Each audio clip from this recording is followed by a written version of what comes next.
Hello everyone, it's Lucas from Altus. Today, we are going to learn how to use P and N contacts on MasterTool for the Nexto Xpress series.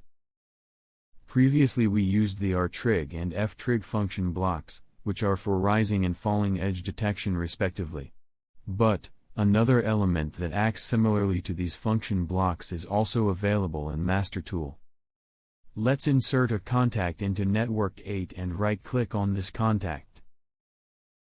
Let's select edge detection. This edge detection, with the P symbol, will work in the same way as the R-trig block.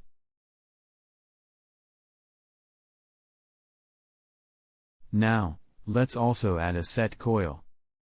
The output will be Q04 and the input will be I10.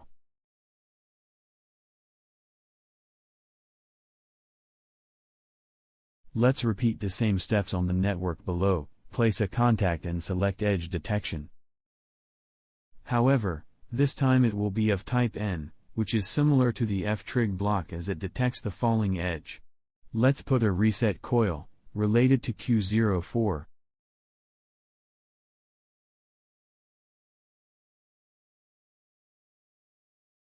And the input will be related to I10.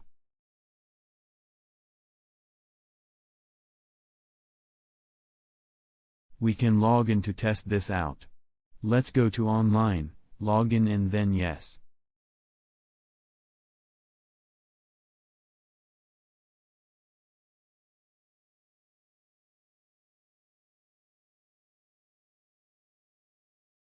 In the I/O simulator we will pulse the input I10. See that a rising edge was detected as the input goes from false to true. Then, it allows the passage to the set of Q04. And now, if we remove this pulse in I10, the Q04 output will go from true to false because there will be a falling edge that will trigger the reset.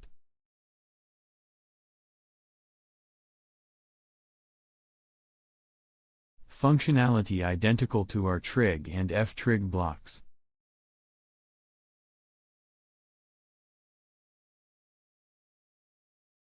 So, this was our 19th lesson for Nexto Xpress series. Don't forget to follow Altus channels on Facebook and YouTube. Thanks everyone, see you next time.